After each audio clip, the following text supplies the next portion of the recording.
You're listening to That Music Podcast with Bryson Tarvin, the curriculum designer and educational consultant behind That Music Teacher and the Elementary Music Summit.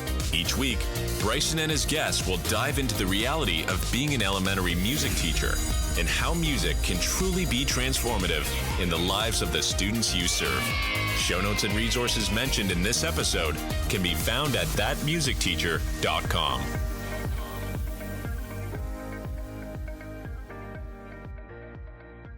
Hello and welcome back to this episode of That Music Podcast. I am super excited to talk today about the power of movement. More specifically, the power of movement in a preschool or kindergarten or some sort of early childhood setting. I think it's so important in general, but especially as elementary music teachers, for us to make sure that we are including movement into our lessons. And it's more than just the power of movement and how it can show musical concepts, but also how we can make sure we're setting our students up for success. So we're really going to be talking about the significance in movement, especially in, like I said, that preschool and that kindergarten music education setting. We're going to be talking about how music can enhance the learning and the engagement for young children. So let's go ahead and dive right in. So let's talk about our first little area, our first kind of little tidbit, which is the role of movement in early childhood development. The real thing that comes down here is there is so much that goes into early childhood education, but it's really interesting to see how much of that kind of goes in with the gross motor and the fine motor skills. So obviously when I say gross motor and fine motor, I mean gross motor, things like maybe things that you might do in gym, running, throwing a ball, jumping, skipping. Fine motor being more of those things like holding a pencil, tying a shoe, things like that. They're a little smaller. Those are both really important, and we need to do more focus in the elementary setting. We tend to focus a little bit more on the gross motor things in a music setting. Obviously, there are definitely fine motor things that we do, but a lot of what we do, a lot of what I do in my classroom is that gross motor. Not only getting those kids to practice those gross motor skills, but also allowing them the opportunity to move and explore through movement. I've really noticed that whenever I include more movement in my lessons, my students tend to be more successful. And that can really be a couple different things.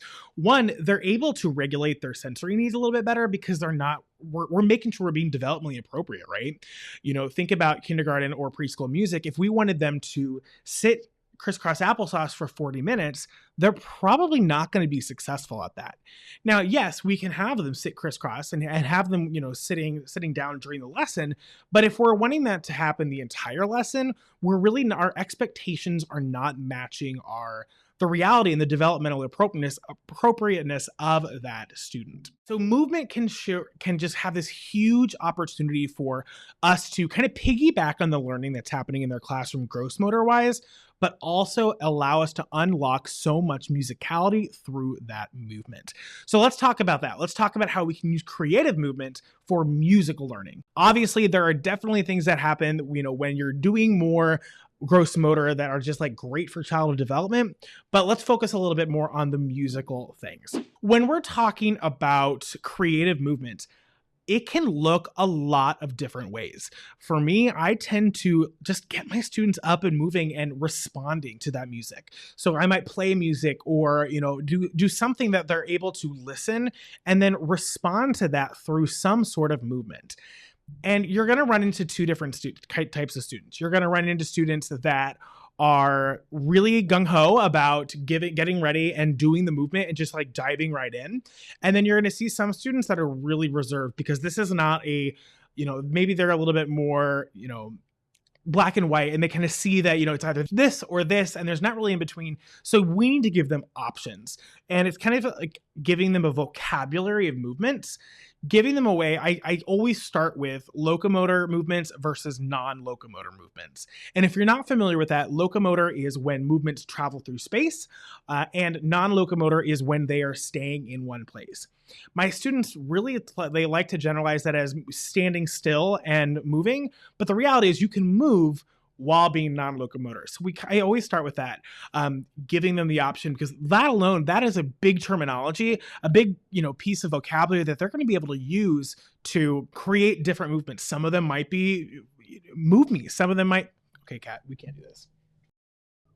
That alone is really going to give them the vocabulary to start building on their musical kind of understanding and their movement understanding, because it's going to give them some different choices right off the bat.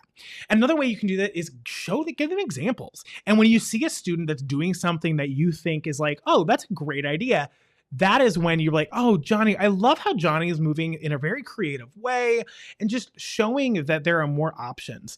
And the best way that I think you can do this, especially for those students that are a little apprehensive and they're like, I'm not really so sure about this thing, do it yourself.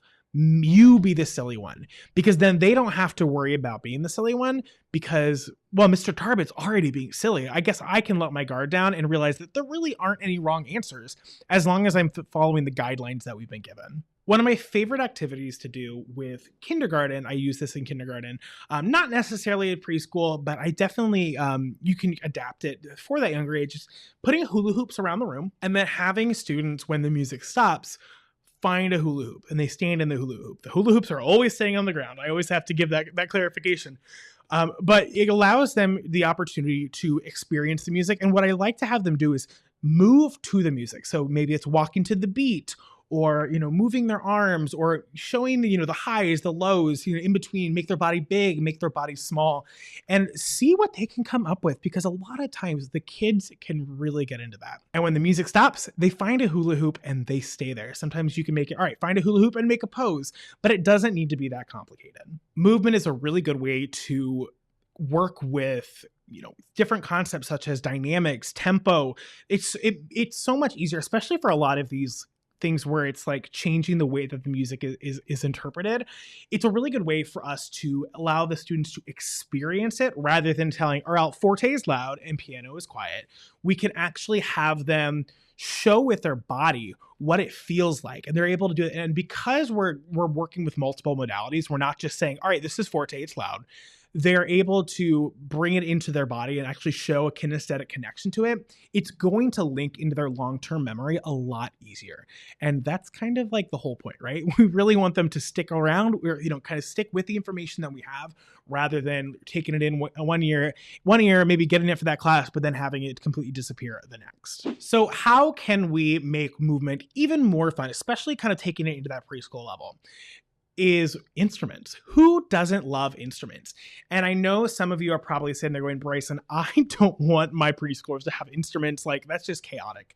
And the reality is, yes, it's going to be chaotic. It's going to be a little interesting. It's going to be probably loud.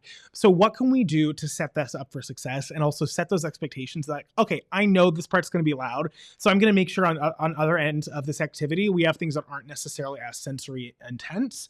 One of my favorite instruments for preschool are those egg shakers. They're cheap. They make a wonderful sound. They could even be made by the students if they wanted to. And the students love them. They love using the egg shakers, and it is an absolute blast. So those are great because it's very obvious when there's a sound going and where there's a sound not. And it's also very hard to keep your eggs not making any sound if you yourself are moving.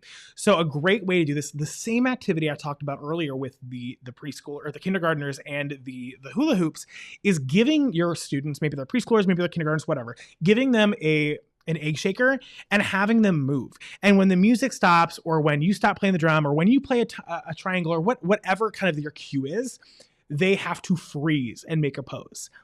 And they have to freeze in a way that their egg shaker is not making any sound.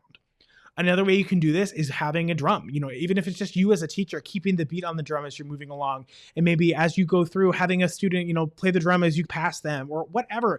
When you're able to incorporate instruments into the movement, it can be really, really helpful. Rhythm sticks are another great way. Having them click the beat as they're walking the beat is another great connection.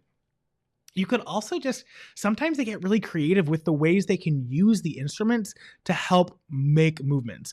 For instance, if you give a kid 2 rhythm sticks, there's a very good chance you're probably going to have some kids that instantly are like lightsabers and go zooming around.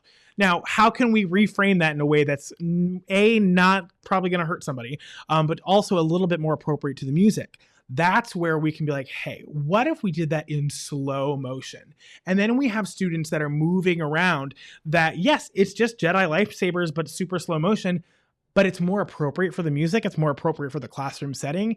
And they still get to be a Jedi because let's be honest, sometimes our kids just want to swing around with some lightsabers, right? And it's another way that we can use an instrument, not necessarily as a sound maker, but as another way to respond to the music. This next part is for our Dalcrozian friends out there.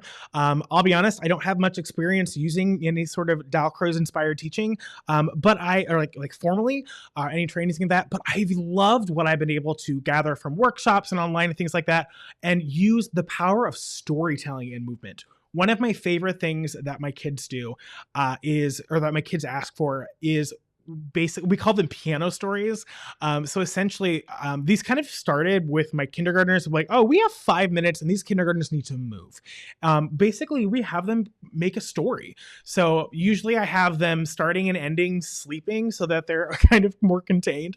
So they're laying on the floor and they're sleeping. And then I play something on the piano that's kind of sounds like morning. And then they wake up and, oh, they might have a loud sound and they have to show me how they would react to that sound. All right. And then, I might say, all right, well, we have all of our bunnies and our bunnies decided that they wanted to find some carrots. So they went hopping through the forest. Dun, dun, dun, dun, dun, dun, dun, dun. And they're hopping around the room. They're showing that movement. And then, oh no, dun, dun, dun, dun. And then basically just another way of showing the movement. So basically they have to respond to the music that I'm playing through their movement. Sometimes I'm telling a story specifically. Sometimes I say, oh, they opened the door and what did they find, Johnny? And Johnny might say, a zebra, or Johnny might say a piece of bubble gum, and whatever. We just kind of go with it, right? We kind of take that through and it becomes this really cool community event and community like music making and movement experience that just is so much more than just singing and dancing. I would be absolutely remiss if we talked about movement, but we didn't touch on making sure that movement is inclusive. So whenever you're designing lessons that have movement, make sure that you are fully understanding the students that you have. For instance, if you have students with limited mobility or students that are in a wheelchair or students that might have a low task stamina, how can we get them to make sure that they are still included, that they can still do all the activities? How can we modify the curriculum? How can we modify those movements? How can we give them other options? How can we give them choices so that they're, if they're one that's really hard at making decisions, or maybe those decisions can cause undue anxiety, they're able to, all right, instead of having to think of all the different things, I have to pick one of these two. Those can be really ways to make it more accessible, and really understanding that when you have these inclusive practices in place, your classroom dynamics and the self-esteem of your students, for all of your students, is greatly increased. So don't forget about that in movement. There's nothing worse than creating a movement activity or coming up with something that you're like, wow, my kids are going to love this. And then realizing that it's really setting up one or two of your students up, they're setting them up for failure and not really thinking that ahead. So make sure whenever you're doing any movement activities, you're always thinking ahead so that you make sure that everyone can be a part of the music making or the movement or whatever you're doing in your classroom. I could keep talking about this topic forever, but I do want to go ahead and wrap up this episode because we have so much more that we're going to be talking about this month here on That Music Podcast. So be sure to join us every Wednesday. We're going to be listening here or wherever you're watching. Maybe you're watching on YouTube, you are listening here on iTunes or wherever. Join us next week. We're going to be diving into another topic related to music education. And if you haven't already, please leave us a review. We really love those. Those really help us understand, what episodes you want more of, how we can improve the podcast. And it also it feels nice to get a 4 or 5 star review. So I'd love to get some of those. Thank you so much for listening, and I will see you all next week.